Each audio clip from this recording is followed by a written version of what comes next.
The courtroom was silent as a tomb, but Elara Davenport's heart was a war drum against her ribs. She gripped the small, worn hands of her 5-year-old twins, Liam and Olivia.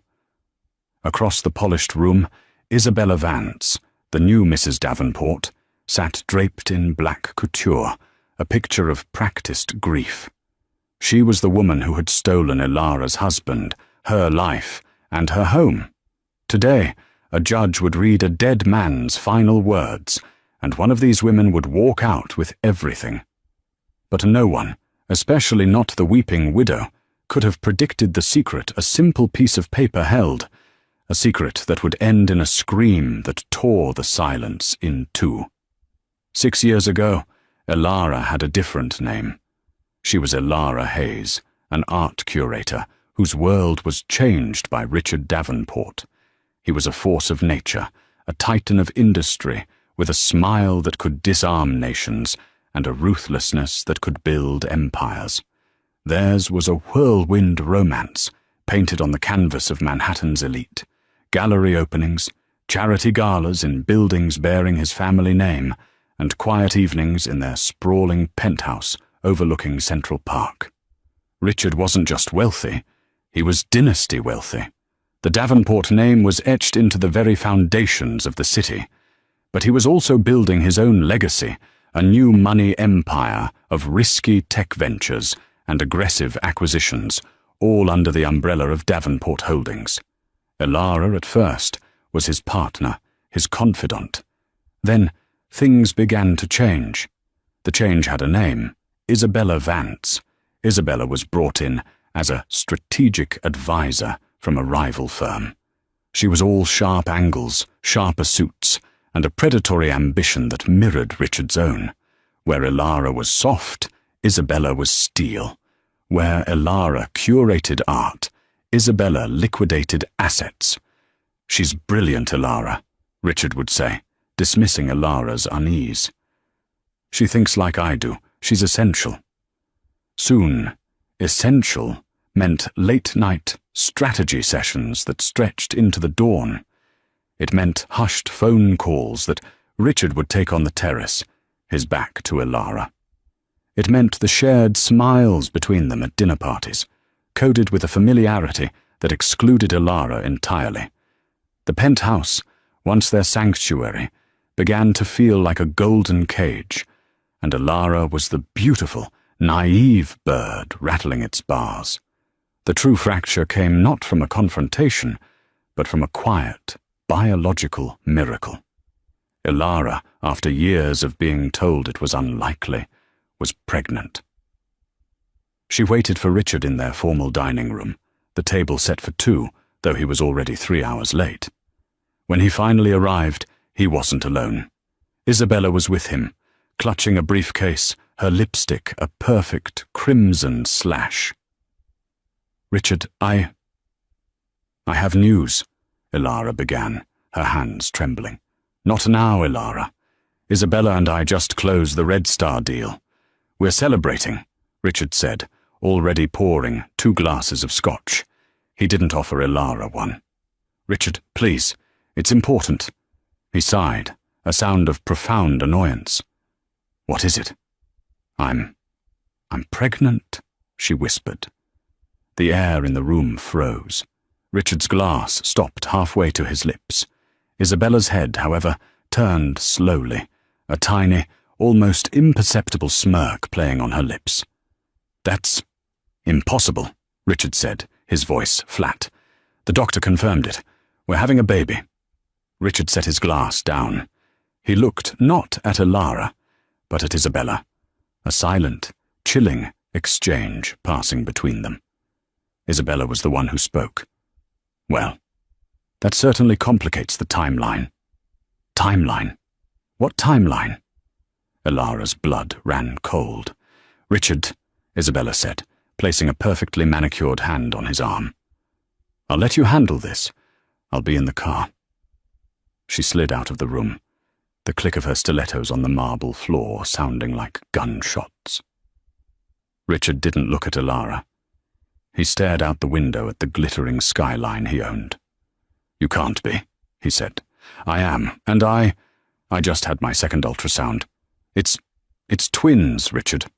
He turned, and the man she loved was gone. In his place was the CEO, the liquidator. His eyes were granite. No, he said. What do you mean, no? I mean, no. This is not happening. This was not part of the plan. A child, fine, maybe in 5 years. A heir. But twins? Now? It's messy. It's inconvenient. Inconvenient? Ilara felt the first crack appear in her heart. They're your children, Richard. Get rid of them, he said, the words so cold, so simple, they didn't register at first. What? I'm building an empire, Ilara. Isabella understands that. There is no room for this distraction. You have an appointment. He slid a business card across the polished mahogany table. It was for a discreet, expensive clinic on the Upper East Side. Ilara looked at the card, then at the man she thought she knew. She saw him clearly for the first time, a hollow man, wrapped in gold. No, she said, her voice shaking, but finding steel she didn't know she possessed. I won't. Don't be a fool, Ilara. The only fool here, she said, standing up, is me, for thinking this was real. Richard's face hardened. The mask of civility dropped. Fine. Have it your way. But you will not do it as my wife. You will not do it with my name, and you will not do it with my money. I don't want your money. Good, he sneered. Because as of this moment, you don't have it. That night, Ilara didn't sleep in the penthouse. She slept in a cheap motel across the river, the business card for the clinic clutched in her hand, her tears staining the flimsy paper. The golden cage had been opened, but she hadn't been set free. She had been thrown out. The next morning, Ilara learned the true, brutal speed of Richard Davenport's efficiency. She tried to use her credit card to pay for another night at the motel. Declined, the clerk said, not looking up. She tried her debit card. Insufficient funds. A cold dread settled in her stomach. She called the private bank she'd used for years. I'm sorry, Mrs. Davenport. The banker, a man who had sent her Christmas cards, said, his voice stiff. Your accounts have been frozen. We were instructed by Mr. Davenport's legal team that all assets are being consolidated, pending divorce proceedings. Divorce? Ilara's voice cracked. The papers were filed this morning, Mum. I'm very sorry. The line clicked dead. She was standing on a grimy sidewalk in Queens, with nothing but the designer clothes on her back, $100 in cash, and 2 lives growing inside her. She was, in the span of 12 hours, no longer Mrs. Davenport. She was just Ilara. She sold her Cartier watch, the last gift Richard had given her, to a pawn shop for a fraction of its worth. It was enough to rent a small, 1-bedroom apartment in a neighborhood she had once only driven through, her windows locked. The apartment was above a loud bodega, the paint was peeling, and the radiator clanked like a dying engine. It was her new home. The weeks that followed were a blur of humiliation and terror. The divorce papers arrived, delivered by a sneering process server. The terms were simple. Richard accused her of infidelity and erratic behavior. He offered a one-time nuisance payment of 50,000 tlalos in exchange for her vacating his life, relinquishing all claims to his name, and, the cruelest cut, signing a document stating the children were not his. She tore the check into tiny pieces. Her small circle of friends from her old life evaporated. Calls went unanswered. Texts were left on read. She was a pariah, a living, breathing cautionary tale. The message was clear. In the war between Richard and Ilara, everyone had chosen the side with the money. Ilara, however, had something Richard didn't count on. A spine. She took a job waiting tables at a 24-hour diner, the late-night shift paying more. She learned to field greasy spoon comments with a stoic silence. She took another job cleaning offices in the early morning, her pregnant belly aching as she emptied trash cans and vacuumed floors. She was 6 months pregnant, scrubbing a toilet in a high-rise law firm, when she saw it. On a small TV in the break room, a local news segment was on. Titan Richard Davenport and new wife, Isabella Vance, at the opening of the new children's wing at St. Jude's. There they were. Richard, beaming, his arm around Isabella, who was wearing a white dress that looked suspiciously like a wedding gown. They had married. The ink on their divorce decree wasn't even dry. They were cutting the ribbon, surrounded by smiling children, lauded as philanthropists. Ilara's knees buckled.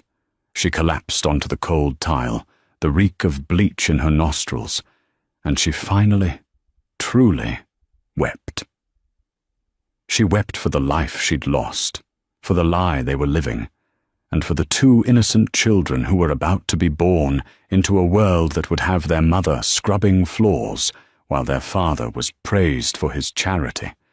3 months later, she gave birth to Liam and Olivia at a public hospital, alone. The nurse, a kind woman named Margaret, held her hand. "You're doing great, honey. Where's the daddy?" He's not in the picture," Ilara gasped, a wave of pain and resolve washing over her. When they were born, 2 tiny, perfect babies, she looked at them and made a vow. They would never know the cold, hollow world of their father. They would only know love. They would only know her. She listed their father on the birth certificates. Richard Davenport. A week later, a lawyer, not one from Richard's usual firm, but a different, shark-like litigator, showed up at her apartment. He offered her a new deal. $1 million in cash to sign an NDA and amend the birth certificates to read Father Unknown. Ilara, holding a crying Liam while Olivia slept in a cardboard box, she couldn't afford a second crib, looked the man in his $5,000 suit dead in the eye. "Tell your boss," she said, her voice raw with exhaustion, "that my children are not for sale. Get out of my building." The man left, but not before giving her a look of pitying contempt. "You're making a terrible mistake, lady. He'll bury you." "He already has," she whispered to the closed door. The next 5 years were a testament to human endurance. Ilara's life was a carefully constructed puzzle of survival. The days were long, the nights were short, and sleep was a luxury she rarely afforded. She moved from the diner to a job as a receptionist at a small, independent art gallery. The pay was slightly better, but more importantly, it was a sliver of her old life, a connection to a part of herself she thought was dead. The owner, a kind elderly man named Mr. Abernathy, knew her story and admired her grit. He let her bring the twins to the gallery on sick days, where they would colour quietly in the back office. Her life was Liam and Olivia. Liam was a quiet, observant boy, with Richard's dark, assessing eyes, a trait that sent a shiver down Ilara's spine.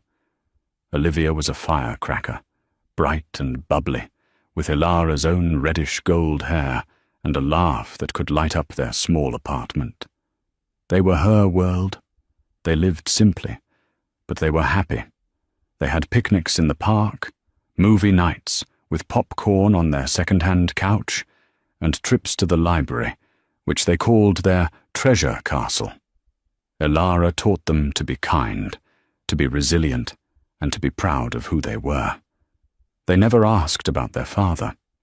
Ilara had told them a simple, gentle truth.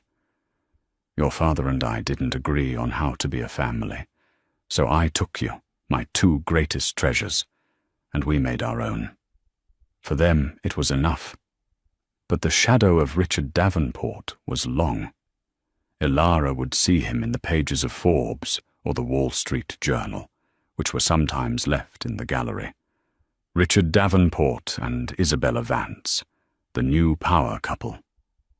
Davenport Holdings announces global expansion. They were everywhere. They were married, they were successful, and they were, by all accounts, blissfully happy. She saw an interview with Isabella once in a glossy magazine. On Children and Legacy, the headline read, "Richard and I are so aligned," Isabella was quoted as saying, her smile bright and empty. "Our company is our child, our legacy. We're building something that will last forever. We have no interest in the messy domestic distractions. Our work is our life." Ilara had thrown the magazine in the trash, her hands shaking. Messy domestic distractions. Richard had never once tried to see the twins. He had never sent a birthday card, a Christmas present, or a single dollar of child support. He had never acknowledged their existence.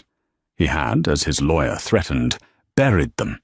He had erased them from his life, and in doing so had erased Ilara. She had made her peace with it. She had no interest in his money. She had proved she could survive without it. She had her children, her small job, and her dignity. It was, she told herself, more than Richard Davenport would ever have. Then, one rainy Tuesday afternoon, the silence of 5 years was broken. A man in a crisp, expensive-looking suit, not the flashy, aggressive type Richard employed, but one of an older, more sober quality, walked into the gallery. Mr. Abernathy was out at lunch. Ilara was at the front desk, helping Olivia with a drawing. "Mrs. Ilara Davenport?" the man asked. Ilara flinched. No one had called her that name in half a decade. "I'm Ilara Hayes," she said coolly. "My apologies, Ms. Hayes." The man placed a thick, cream-colored envelope on the desk. "You are being served." Her heart plummeted. He's coming for them. After all this time, he'd decided he wanted his heirs, or perhaps just wanted to finally crush the last remaining piece of his past. I don't understand," she stammered. "My name is Thomas Pendleton, from the firm of Pendleton and Rowe," the man said. "This is a summons to appear." "Not a lawsuit, Miss Hayes. A summons." "Appear for what?" Thomas Pendleton looked at her, his eyes not unkind. "For the reading of the will and testament of Richard Davenport." Ilara's world tilted. "The will? Is he?" "Mr. Davenport passed away 2 days ago, Miss Hayes. A massive coronary. He was 48. Ilara sank into a chair. Richard was dead. The man who had been her greatest love and her greatest tormentor, the man who was a ghost in her children's faces, was gone. She felt a strange, hollow emptiness, a complex grief not for the man he became, but for the man she thought he was. "Why me?" she whispered, looking at the summons. "We were divorced. He has a wife." "Yes, Mrs. Vance Davenport has been notified," Mr. Pendleton said, his tone dry. "However, my firm represents the original Davenport family estate, not Mr. Davenport's personal holdings. Your name and the names of your children were specifically noted in a separate codicil lodged with our founding partner many years ago. Your presence is not optional. It is required by the court." He looked at Liam and Olivia, who were watching him with wide, curious eyes. "Bring the children," he said, his voice softening for the first time. "I believe it is essential that they are present." The 2 weeks leading up to the probate hearing were the longest of Ilara's life. The summons had thrown her world into chaos. Richard was dead. The news rippled through the city, with fawning obituaries praising his vision and genius, all featuring photographs of him and Isabella. Ilara felt like a ghost, haunting her own life. She had to take the summons seriously. The firm, Pendleton and Rowe, was old money. It wasn't Richard's flashy glass tower law firm. This was a firm that had likely served his father and his father before him. She knew she couldn't walk into this alone. She used the last of her meagre savings to retain a lawyer, not a high-powered corporate attorney, but a young, hungry, and frighteningly smart lawyer from a small legal aid firm, Samuel Chen. Sam Chen was in his late 20s, with a rumpled suit and eyes that missed nothing. She met him in his cluttered office, the walls lined with books, not art. "Let me get this straight," Sam said, leaning back in his chair, which squeaked in protest. "You're Elara Hayes, formerly Elara Davenport. You were married to the Richard Davenport. He abandoned you when you were pregnant with his twins. He cut you off, erased you, and never paid a dime of support, despite you having DNA tests done at their birth." "Yes," Elara said, her hands clenched. "I had the tests done just in case. I sent them to his lawyers at the time. They sent them back, unopened, with a cease and desist letter. I still have the original notarized copies." "Good. Smart," Sam murmured. "And now he's dead, and his father's law firm, not his law firm, has summoned you and the twins to a probate hearing. Meanwhile, his widow, Isabella Vance, is set to inherit, well, everything." "That's what the papers say," Elara said. "The media is calling her the billionaire widow." Sam tapped a pen on his legal pad. "It doesn't make sense. Why summon you? Why make it a formal court hearing? A will reading is usually at a lawyer's office. This is a probate hearing, presided over by a judge. This means something is being contested, or the executor expects it to be contested. So what do I do?" "You go," Sam said, his eyes lighting up. "And you bring the children, just like Mr. Pendleton said. And you bring those DNA tests. I don't think this is an oversight, Miss Hayes. I think this is a chess move, planned a long time ago. The question is, by who?" Sam spent the next week digging. He discovered that the presiding judge for this specific probate hearing was not some random appointee. It was Judge Arthur Pendleton. "He's the senior partner at the firm," Sam explained to Elara over the phone, his voice electric. "He's in his 70s. He's a legend. He's also, and get this, the executor of Richard Davenport's father's will. This is big, Elara. Arthur Pendleton and Richard's father, Harrison Davenport, were best friends. What does that mean? It means that Harrison Davenport, by all accounts, despised the way Richard did business. He hated the acquisitions, the debt, and he hated Isabella Vance. He thought she was a corporate raider in a dress. My guess. Harrison set something up. He used his old friend, Judge Pendleton, to make sure it was ironclad. And Richard, for whatever reason, was bound by it. So, what is this will? I don't know, Sam admitted, but I have a feeling it's not the one Isabella Vance is expecting. On the morning of the hearing, Elara dressed herself and the twins in their library clothes, the nicest things they owned. She wore a simple navy blue dress she'd bought at a thrift store. Liam wore a tiny button-down shirt and khakis, and Olivia wore a yellow dress.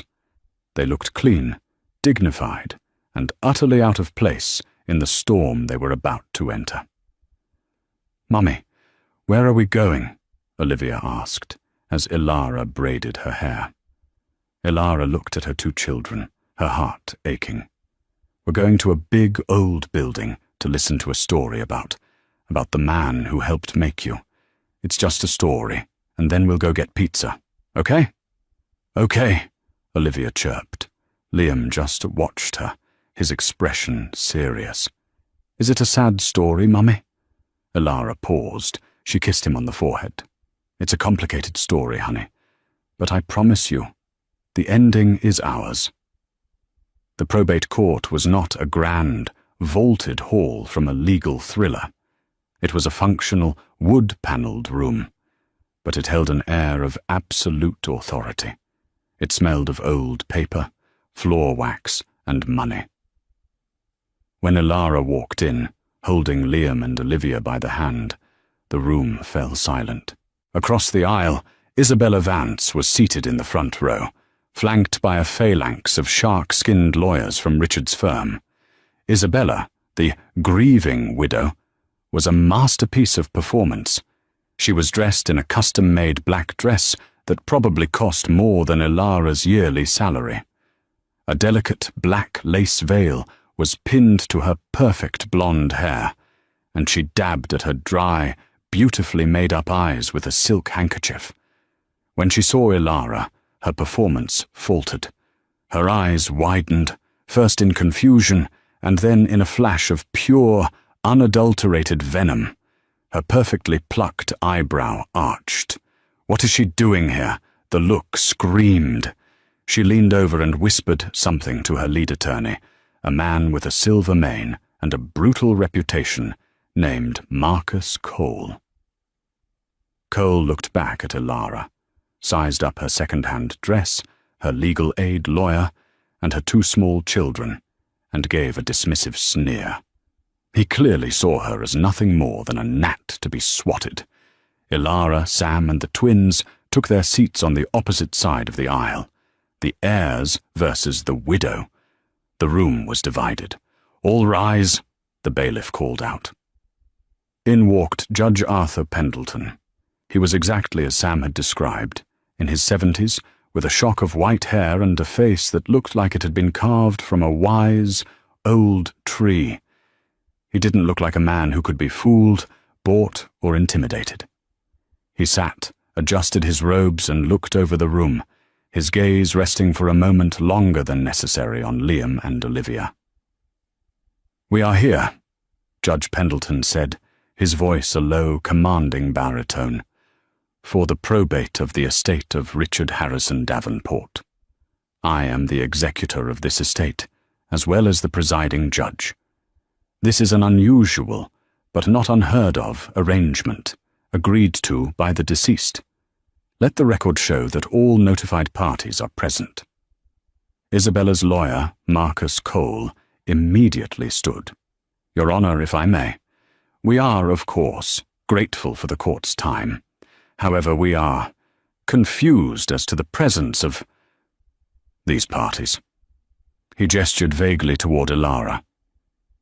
"This is the probate for my client, Mrs. Isabella Vance Davenport, the sole widow and beneficiary of Mr. Davenport's will, the one he wrote this year, a copy of which we have provided. It is straightforward. He leaves his entire estate, all assets of Davenport Holdings, to his beloved wife." He emphasized the words, "beloved wife," with a sideways glance at Ilara. The presence of Ms. Hayes, a woman from whom Mr. Davenport was divorced over 5 years ago, is an insult to the memory of the deceased and a source of great personal pain for my client." Isabella produced a perfectly timed, delicate sob from behind her veil. Judge Pendleton looked at Marcus Cole over his spectacles. "Are you finished, Mr. Cole?" Cole, looking pleased with himself, sat. "I am, Your Honor." "Good," the judge said. "Your assertion is noted, and it is incorrect. You are correct that Mr. Davenport left a will." "He did. The one you have, which leaves his personal holdings, his company, his penthouse, his liquid assets, to Mrs. Vance Davenport. We are not here today to contest that will." Isabella relaxed. Her lawyer smiled. "We are here," the judge continued, pulling a different, older-looking, blue-bound document from his desk, "to execute the primary will, the one that governs the Davenport Family Trust, established by Richard Davenport's grandfather in 1948, a trust that Mr. Richard Davenport was the beneficiary of, but not the owner, a trust he was bound by, a fact his father, Harrison Davenport, made very, very clear to him upon his 30th birthday." Marcus Cole's smile vanished. "Your Honor, I'm not aware of—" My client is not aware of any such. You aren't aware of it, Mr. Cole, because your firm did not write it, Judge Pendleton said, his voice sharp. My firm did, and as executor, I am here to discharge its duties. Please, sit. Cole sat, his face now a mask of sudden, dawning horror. Isabella leaned in, whispering furiously. What is he talking about? What trust? Richard said I got everything. Judge Pendleton put on his reading glasses. This, he said, holding up the blue document, is the will and covenant of the Davenport Family Trust. It has several key stipulations, but the most important one, for our purposes today, is Clause 7A, the succession clause. Ilara felt Sam Chen place a calming hand on her arm. Her heart was hammering. Clause 7A states, the judge read, his voice echoing in the silent room, that the principle of the Davenport Family Trust, which constitutes the entirety of the original family fortune, including the real estate holdings, the original stock portfolio, and the art collection, valued as of this morning at approximately $950 million, shall pass, undivided, to the firstborn legitimate issue of Richard Harrison Davenport. Isabella actually laughed, a short, ugly, sharp sound. He has no issue. He has no children. We chose our work. He has no children. Judge Pendleton looked at her. Is that an official statement, Mrs. Vance Davenport, that the deceased had no children? Yes, he had no... Your Honor. Sam Chen stood up, his voice clear and steady. I object. The deceased, Mr. Richard Davenport, did have children. He has 2. All eyes snapped to Sam. Marcus Cole leaped to his feet. Outrageous! This is a shakedown. This woman has hired a bottom feeder to extort a grieving widow. There is no proof. Proof? Sam asked, raising an eyebrow. He opened his briefcase. I have here, Your Honor, notarized court-admissible paternity tests for Liam Davenport and Olivia Davenport, conducted at birth 5 years ago. They show a 99.9% probability that Richard Davenport is the father. I also have the courier receipts showing these results were delivered to Mr. Davenport's legal team, who subsequently refused them. And most importantly, he gestured to the 2 small children, sitting quietly. I have the children themselves. He turned to Liam. Liam, can you stand up for a moment? Liam, confused, stood up. He looked around, his dark, serious eyes sweeping the room. A collective gasp went through the courtroom. Isabella's hand flew to her mouth. The boy was a perfect, miniature replica of Richard Davenport. He had the same eyes, the same set of his jaw, the same dark, brooding expression. There was no denying it. Judge Pendleton looked at the boy, his expression softening into what almost looked like a sad smile. I see, the judge said, his voice thick. Yes, the resemblance is remarkable. This is a trick, Isabella shrieked, her voice cracking. It's a lie, a desperate, pathetic lie. It is not a lie, Mrs. Vance Davenport, Judge Pendleton said, his voice turning to iron. It is the truth, a truth I am legally and morally bound to execute. The courtroom was a powder keg, and Judge Pendleton had just lit the fuse.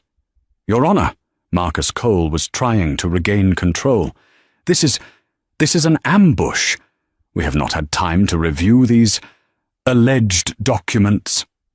They are not alleged, Mr. Cole. They are official, Judge Pendleton snapped. And you have had 5 years. The existence of these children was no secret to your client's late husband. His choice to ignore them does not negate their existence. The trust is clear. The paternity is clear. The court recognizes Liam and Olivia Davenport as the legitimate firstborn issue of Richard Davenport. Isabella made a choked, gagging sound. Legitimate. She was a waitress. He divorced her. They were born after. They were conceived while he was legally married to Mrs. Ilara Davenport, the judge corrected her, his voice slicing through her panic. That, by the laws of this state, makes them legitimate. They are his heirs, the sole heirs to the Davenport family trust. He looked at Ilara, who was pale, her knuckles white as she gripped the bench. According to Clause 7b, the judge continued, in the event of the heirs being minors, the entirety of the trust's principal and all its assets will be managed by a court-appointed administrator, unless the surviving biological parent of said heirs is deemed fit and of sound mind. In that event, the surviving parent shall be granted full administrative control of the trust and a stipend for the care and well-being of the children until the heirs reach the age of 25. He looked directly at Ilara. The court finds Ilara Hayes, the mother of the heirs, to be of sound mind and an exceptionally fit parent. Congratulations, Miss Hayes. You are now in control of the $950 million Davenport Family Trust. Ilara's world simply stopped. She couldn't breathe. $950 million. She thought of her tiny apartment, the overdue electric bill on her counter, the pizza she had promised her children. But Judge Pendleton wasn't finished. Now, he said, setting the blue document aside and picking up the modern, thinner sheaf of papers. Richard's other will.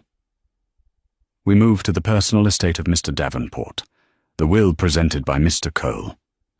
Isabella, who had been catatonic, perked up slightly. Her face was splotchy, her mascara running. This was what she had been promised. The company, the penthouse, the new money. Yes, she hissed. Read it. As you wish, Judge Pendleton said. I, Richard Davenport, being of sound mind, do leave the following. To my wife, Isabella Vance Davenport, I leave. Well, exactly as Mr. Cole stated. All of it. Isabella gave a short, triumphant sniff, glaring at Ilara. See? He loved me. He leaves her, the judge read. All personal effects. The penthouse on Central Park West, the beach house in the Hamptons, the jet, the art collection he personally acquired, and in its entirety, 100% of the stock and controlling interest in Davenport Holdings. Marcus Cole preened. There we have it, Your Honor. My client is satisfied. I am not finished, Mr. Cole, the judge said, holding up a hand. There is one final clause. A covenant of debt. A cold silence fell. A what? Cole asked. Judge Pendleton read, I, Richard Davenport, leave all of this to my wife, Isabella, my partner in all things. She, more than anyone, understood my ambition. She, more than anyone, encouraged my strategies. Therefore she, more than anyone, deserves to inherit all of it. The assets and the liabilities. The judge looked up. He repeats it. I bequeath to my wife, Isabella Vance Davenport, all assets and all associated debts of Davenport Holdings to be her sole responsibility, as my full partner in life and in business. She helped me build it, and now it is hers to manage. Isabella looked confused. So? Of course, the company is mine. Marcus Cole, however, had gone pale. His blood had drained from his face, and his expensive suit suddenly looked 2 sizes too big. He was fumbling for his phone, his hands shaking. Mr. Cole, Judge Pendleton asked, a hint of steel in his voice. You look unwell. Is there something you'd like to share with the court regarding the associated debts of Davenport Holdings? This is privileged. Cole stammered. No, it is not. Sam Chen's voice rang out. He stood up, holding a file. Your Honor, in the interest of full transparency, my firm ran a preliminary audit on Davenport Holdings, as it was a public company. It's not privileged at all. It's public record. Sam looked at Isabella, his expression one of almost clinical pity.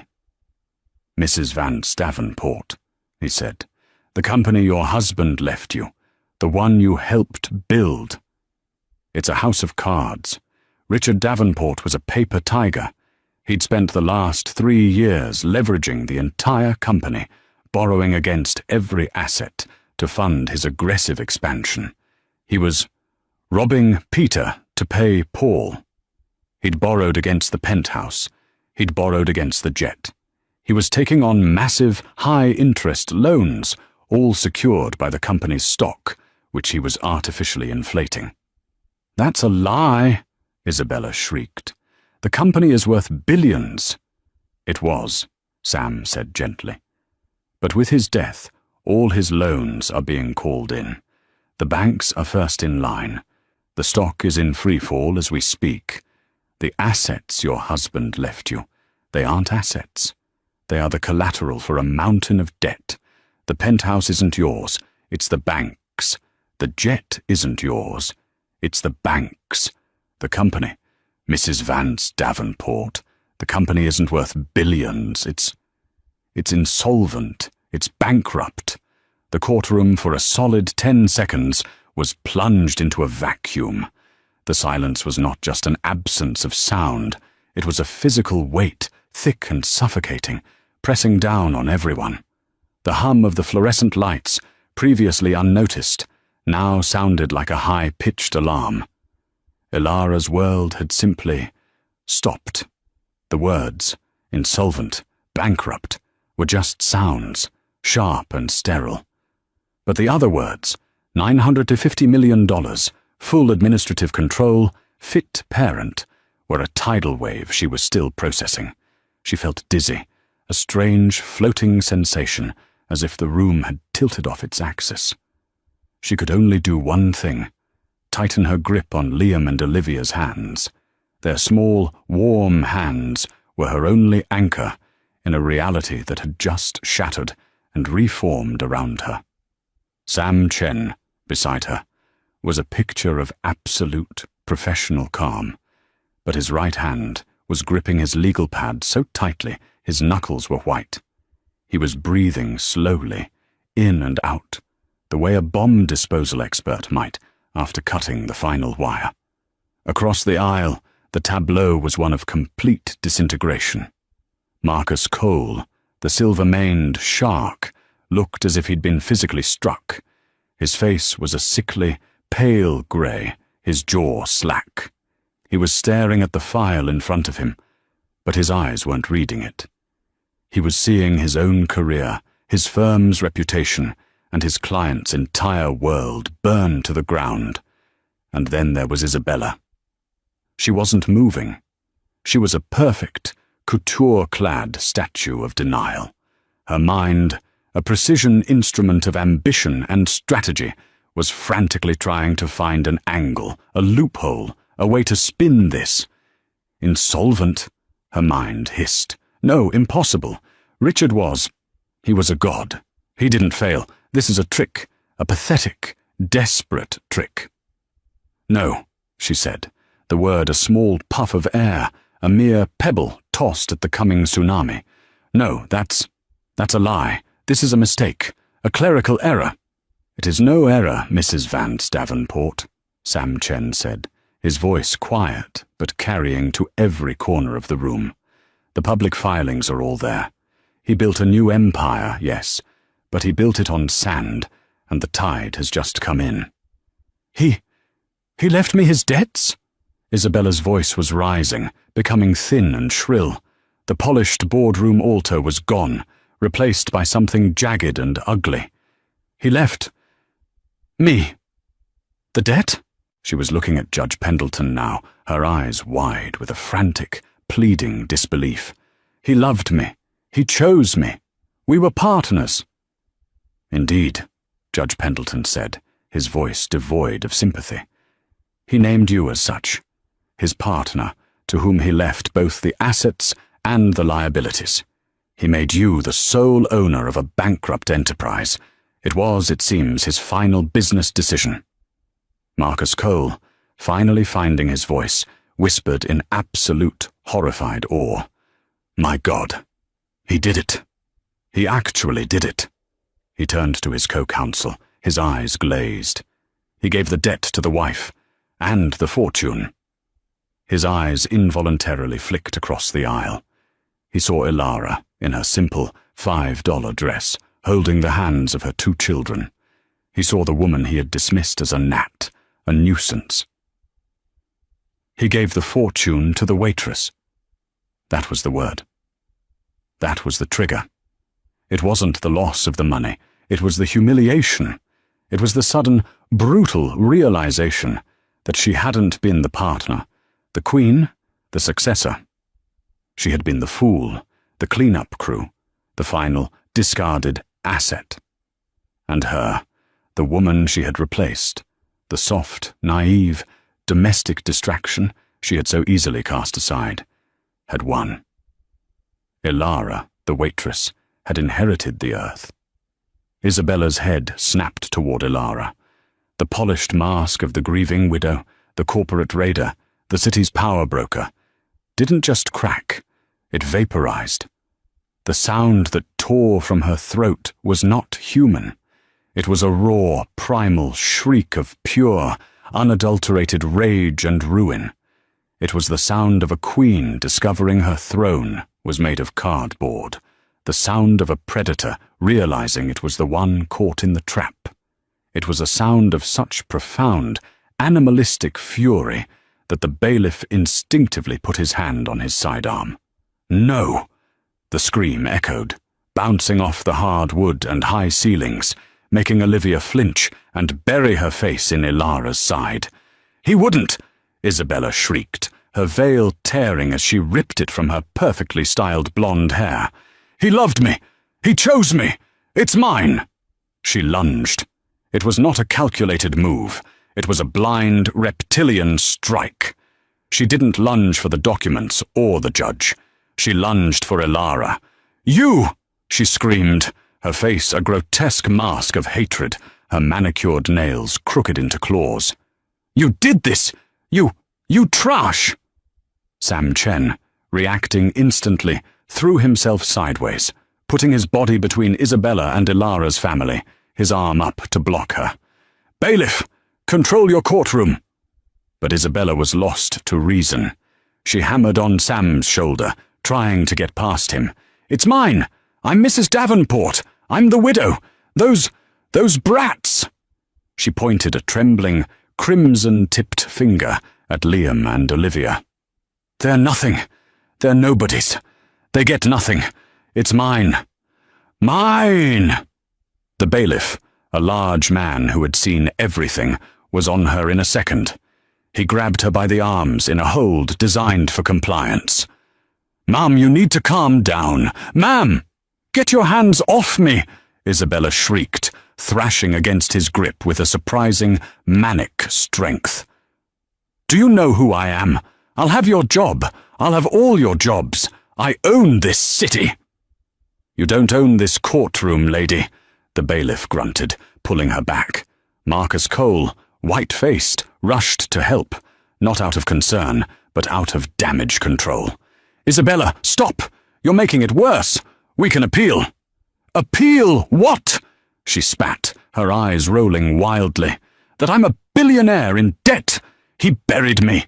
That bastard buried me. And with that, the fight went out of her. She didn't collapse, but the furious, violent energy vanished, replaced by a hollow, shuddering and utterly broken weeping. It was the most honest sound she had made all day. He buried me, she whispered again, as the bailiff and a stone-faced Marcus Cole dragged her, stumbling and sobbing from the courtroom. Her wails of, "It's mine," and "He buried me," faded down the corridor, leaving a ringing, shocked, and profound silence in their wake. In the quiet, Liam, who had not cried, who had not even flinched, but had watched the entire spectacle with his father's dark, assessing eyes, tugged on his mother's sleeve. "Mummy," he whispered, his small voice cutting through the tension. That lady was very, very loud. Is she sick?" Ilara finally let out the breath she'd been holding for 5 years. It came out as a sound that was half sob, half laugh. The tears came, not of sadness or even joy, but of sheer, unadulterated release. The tension that had been her constant companion, the coil of fear and survival that had been wound tight in her stomach for 2,000 days, finally and completely unwound. She sank back against the bench, her entire body shaking. "No, honey," she whispered, pulling him and Olivia into a fierce hug. I think she's just lost." Judge Arthur Pendleton slowly, methodically, took off his reading glasses and began to polish them with a cloth. He looked tired, but for the first time that day, he looked at peace. He looked at Ilara, his gaze lingering, a deep, profound respect in his ancient eyes. "Miss Hayes," he said, his voice gentle. Ilara looked up, her face streaked with tears, her children clinging to her. I don't know what to say. I don't understand."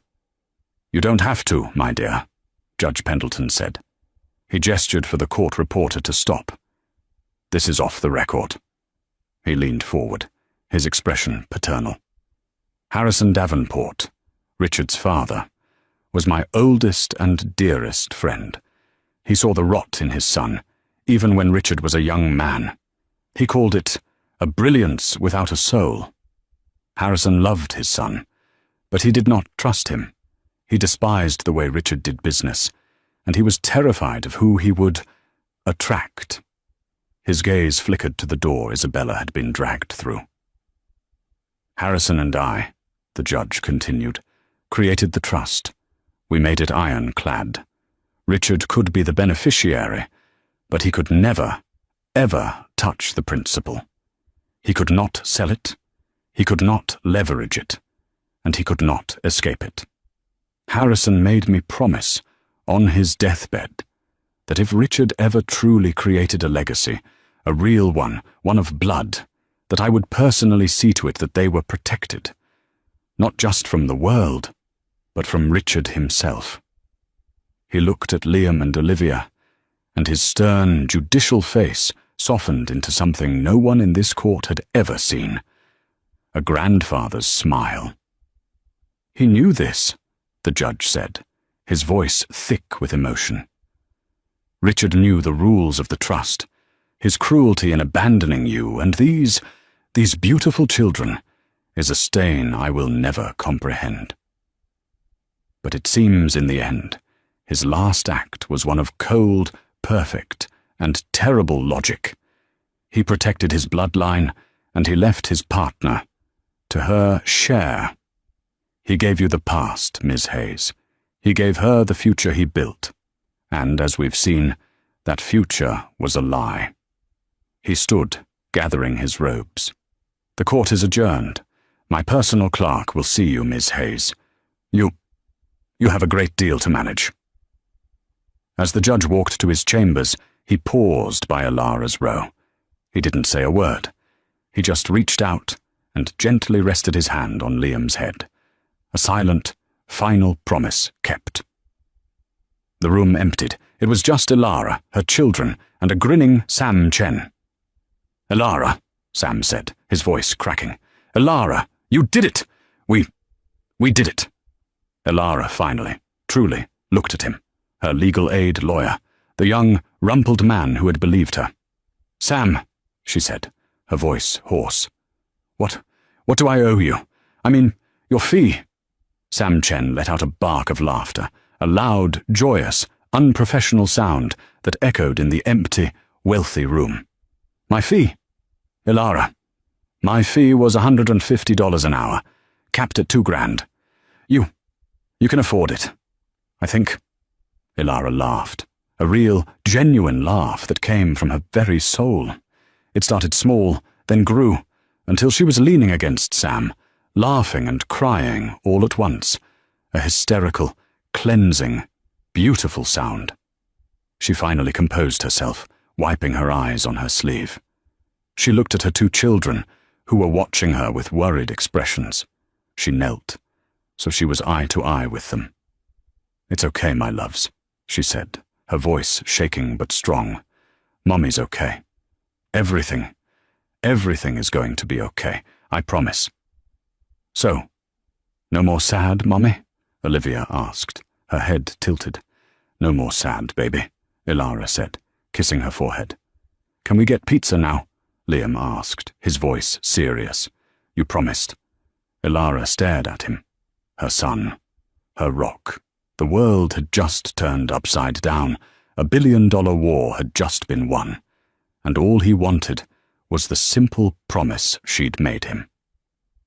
She stood up, her spine straighter than it had been in 5 years. She wasn't a victim. She wasn't a pariah. She wasn't a waitress. "You know what?" Ilara Hayes said, taking Liam's hand.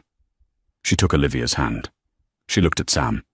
"Sam, can you find out where the nearest, best pizza place is? And can you tell them we'll be buying the whole restaurant for the rest of the day?" She smiled. A true, brilliant smile that outshone every diamond Richard Davenport had ever bought or sold. "My kids are hungry." And for the first time in a very long time, Ilara, with her two small, precious, and incomprehensibly wealthy children, walked out of the shadows, past the wreckage of Isabella's screams, and into the bright, blinding, and promising sunlight. She wasn't Mrs. Davenport. She was Ilara Hayes, and she was, finally, free. Ilara's story shows that sometimes the past isn't finished with us, and sometimes justice finds a way, even from beyond the grave, to balance the scales. Richard Davenport's final act was a cold-hearted masterpiece of karma, protecting his children while punishing his accomplice. What do you think of his final plan? Was it true justice for Ilara, or was it just one last, cruel, manipulative game from a man who hurt everyone he touched? Let us know your thoughts in the comments below. We read every single one. If you were moved by Ilara's incredible journey of strength and resilience, please show your support by giving this video a like and share it with someone who loves a story where the underdog finally wins. And if you haven't already, make sure to subscribe to our channel and ring that notification bell. We have more powerful, dramatic stories of karma and unbelievable twists just like this one, and you won't want to miss a single one. Thank you for watching. Thanks for watching.